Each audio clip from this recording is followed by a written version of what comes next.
आपकी बात लाइव में स्वागत है। मैं हूं डॉक्टर मुजफ्फर गजाली। आज मेरे साथ सुप्रीम कोर्ट के मशहूर एडवोकेट साहिद रिजवी साहब हैं। हम उनसे जानने की कोशिश करेंगे कि वक्फ क्या है, वक्फ कैसे किया जाता है, मौजूदा बिल जो पार्लियामेंट में पेश होने वाला है इसके आने के बाद क्या नुकसानात होंगे, क्या तब्दीलियां आएंगी वक्फ इमलाक में और किस तरह इस नुकसान को कम किया जा सकता है, कानूनी तौर पर हम इसकी हिफाजत कैसे कर सकते हैं। शाहिद साहब, हमारे इस खास कार्यक्रम में आपका स्वागत है। आपने वक्फ पर बहुत रिसर्च की है। वक्फ के बारे में काफ़ी सारी गलतफहमियां हैं, तो असल में वक्फ क्या है पहले ये बता दीजिए, और किस तरह से वक्फ किया जा सकता है और इसका इस्तेमाल कैसे हो। आपको अल्लाह की राह में देना चाहिए वक्त, ऐसा कुरान में भी आया है और ऐसे मुताद बहुत सारी अहादीस शरीफ हैं जिसके अंदर आप सल्लल्लाहु अलैहि वसल्लम ने अपनी प्रॉपर्टी भी दी और अपने असहाब कराम की प्रॉपर्टी भी वक्फ में दी। और एक बार जब वक्फ में कोई प्रॉपर्टी दी जाती है तो उस पर कोई लॉ ऑफ इनहेरिटेंस नहीं लगता और वक्फ की प्रॉपर्टी का इस्तेमाल एक पर्पस जो रिलीजियस और पायस हो उसके लिए होता है। और वक्फ दोनों तरह से हो सकता है, मूवेबल प्रॉपर्टी का भी, जैसे ज़मीन और घर और क्या कहते हैं मस्जिद और मदरसा और खानका है ये भी, और इमूवेबल प्रॉपर्टी का भी होता है और मूवेबल का भी होता है। मूवेबल का मतलब है जैसे आप पैसा देना चाहो, आप कार देना चाहो, आप किसी और तरह से देना चाहो, तो ये दोनों तरह से। अब दूसरा ये कि वक्फ इसको कैसे दिया जाता है, ये दो तरीके हैं देने के। एक तो वक्फ डीड आपने बना दी, आपके पास डॉक्यूमेंट हैं, आपके पास ओनरशिप है, आपने डीड बना दी, या आपकी प्रॉपर्टी है और आपने उसको वक्फ के इस्तेमाल के लिए इस्तेमाल करने दिया अपनी ज़िंदगी में भी, और उसके बाद कोई ऑब्जेक्शन नहीं करा तो वो कहता है वक्फ बाय यूज़र। और इंडिया में इस वक्त वक्फ की प्रॉपर्टी जो वामसी जो एक पोर्टल है उन्होंने जमा करी है उसकी तादाद 8.72 लाख है इमूवेबल प्रॉपर्टी की, और 16,000 से ज़्यादा मूवेबल प्रॉपर्टीज़ हैं। अब इसमें जो उन्होंने डेटा इकट्ठा किया है तो सिर्फ 39% प्रॉपर्टीज़ के ही कागजात अवेलेबल हैं वक्फ डीड वगैरह, तो वो तो सेफ हैं।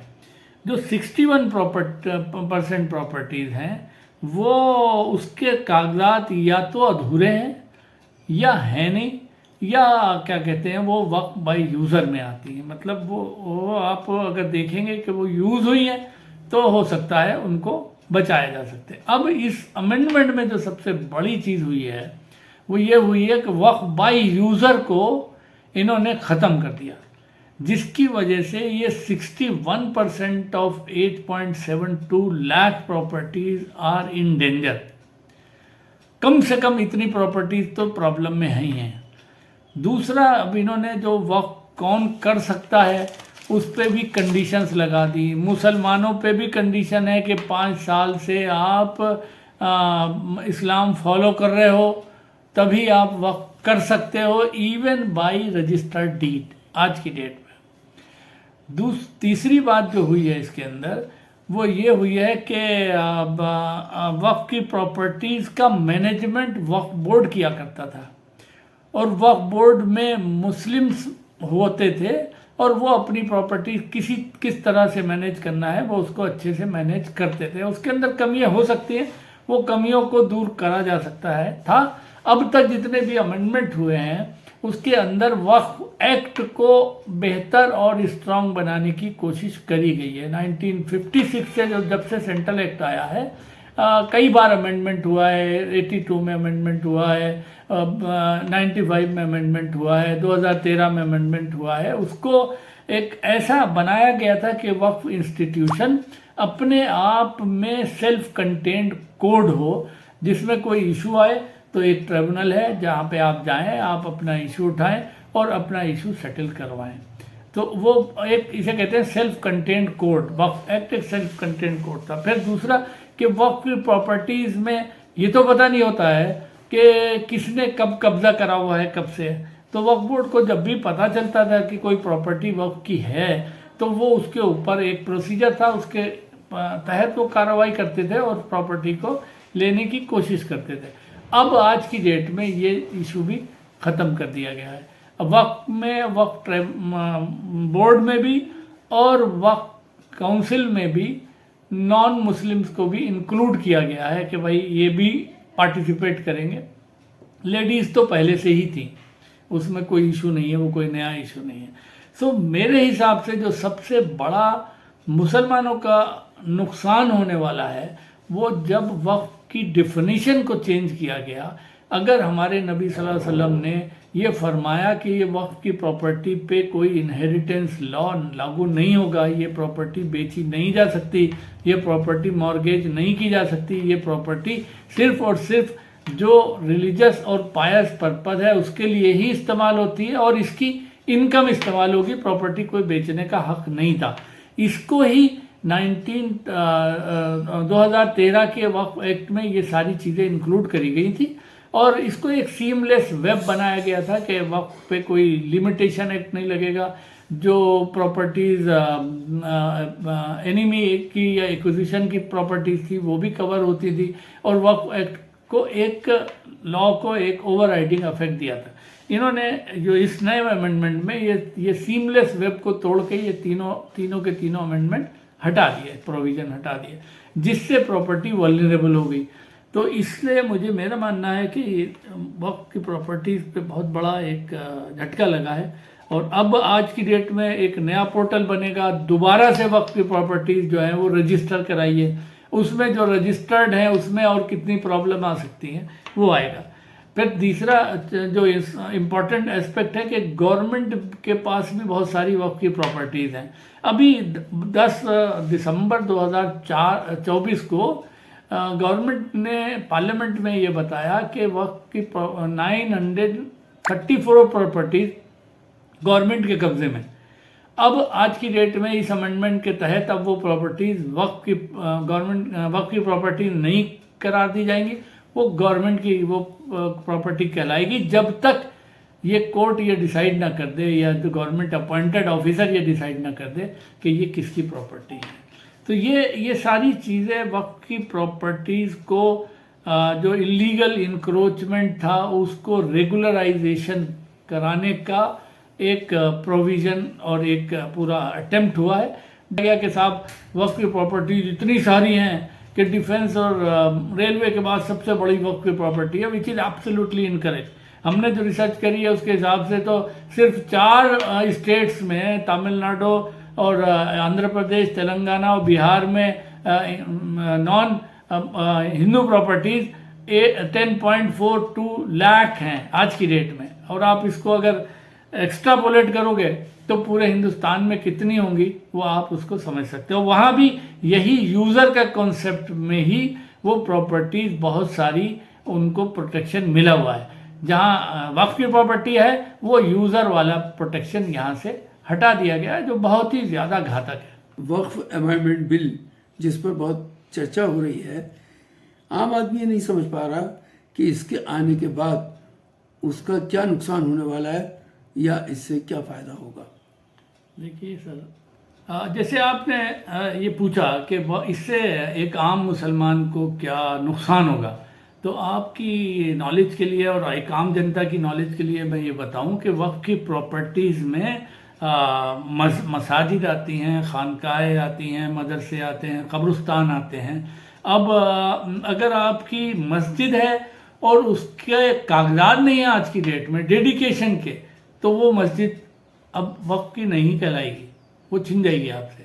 इसी तरह से मदरसा है, इसी तरह से कब्रिस्तान है, इसी तरह से खानकाहें हैं, जिनके डॉक्यूमेंट नहीं हैं वो प्रॉपर्टी दो दे हैव बीन यूज, जो बहुत सारे ज़माने से कई सौ सालों से इस्तेमाल भी हो रही हैं, लेकिन अगर वो सर्वे में आपने डॉक्यूमेंट नहीं दिखा पाए तो वो प्रॉब्लम में पड़ जाएंगी। इसलिए ये मसाजिद भी आज की डेट में ख़तरे में हैं, खानकाहें भी ख़तरे में हैं और कब्रिस्तान भी ख़तरे में हैं, जो वक्फ की दुकानें हैं वो भी ख़तरे में हैं। तो ये इससे मुसलमानों को काफ़ी नुकसान होने वाला है और ये मुझे लगता है कि इससे सोशल हार्मनी बहुत ज़्यादा बिगड़ेगी, क्योंकि मुसलमानों की जब रिलीजियस प्लेसेस के ऊपर हमला होगा और वहाँ से वो निकाले जाएं या वो खाली कराई जाए या वो इनक्रोच करी जाए या वो ले ली जाए, तो इससे मुझे लगता है कि मुसलमानों को बहुत ज़्यादा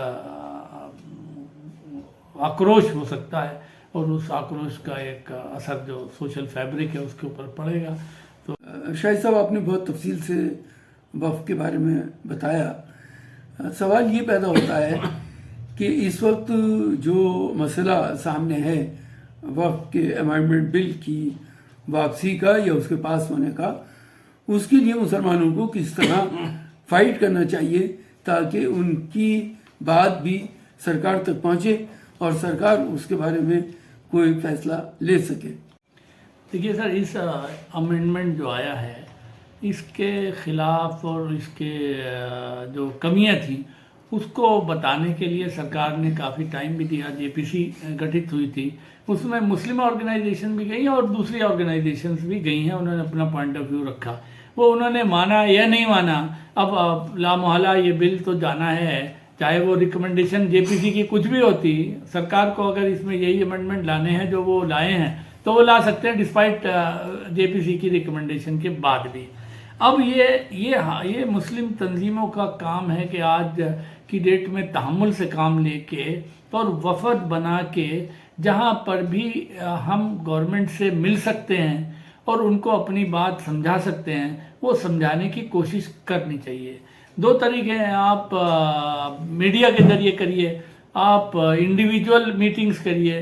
पहले बात तो ये कि आप अपनी कौम को ही पूरी तरह से जागरूक करिए कि ये वक्त में असल में हो क्या रहा है। 99% लोगों को तो पता ही नहीं है मुसलमानों के वक्त है क्या और वक्त किसकी भलाई के लिए है। वक्त भलाई के लिए मुस्लिम जो गरीब हैं, जो गरीब तबका है, उनकी एजुकेशन, बेवाओं की पेंशन, मदरसों का फीस, बच्चों की फीस, गरीब बच्चों की फीस, उनकी देखभाल, जो जिनका कोई नहीं है उनकी देखभाल, अनाथालयों की देखभाल, ये सब वक्फ की प्रॉपर्टी से होता था।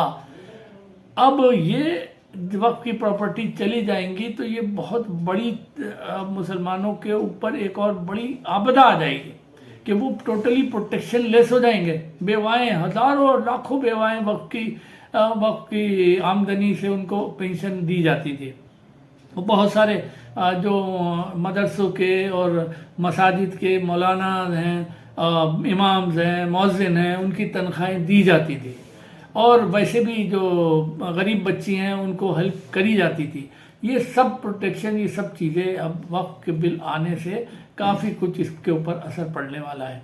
तो इसके लिए जाहिर बात है एक कंसर्टेड एफर्ट करना चाहिए, सबको मिल के इस पे एफर्ट करना चाहिए। आपको अगर जलसे करने हैं, बताना है, लोगों को इकट्ठा करना है, अपनी आवाज़ पहुंचानी है तो उस तरह भी पहुंचाइए और नॉन वायलेंट तरह से, बिल्कुल जैसे एक तरीक़ा होता है जमूर में अपनी बात रखने का, वो रखिए। फिर उसके बाद उससे गवर्नमेंट को आएगा समझ में, आज नहीं कल तो आपकी कितना आप समझा पाते हो।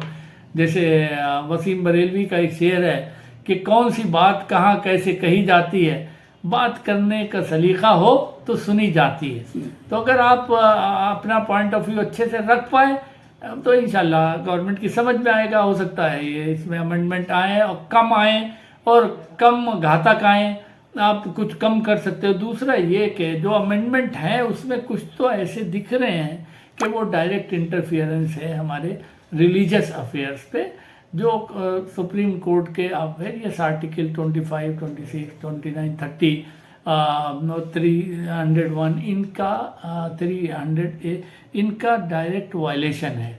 तो इसको तो हम शाहिद साहब ये बताइए, चूँकि आप लीगल आदमी हैं, कि जो ज़मीनी लड़ाई पहले भी लड़ते रहे मुसलमान, इस मामले में भी वो ज़मीन पे भरोसा कर रहे हैं, तो ज़मीनी लड़ाई लड़नी चाहिए या कानूनी लड़ाई लड़नी चाहिए? देखिए, मेरे हिसाब से तो 3 तरह की लड़ाई लड़नी चाहिए। एक तो आप इंडिविजुअल वफद बना के जो भी असर रसूख गवर्नमेंट के लोग हैं उनसे आप मिलिए, पार्लियामेंटेरियंस हैं, अपनी बात समझाने की फिर कोशिश करिए एक बार से। आप क्या समझा रहे हैं आप बहुत दिनों से, लेकिन फिर रह गया कहीं कुछ कमी, इसीलिए वो उतना असर नहीं दिख रहा।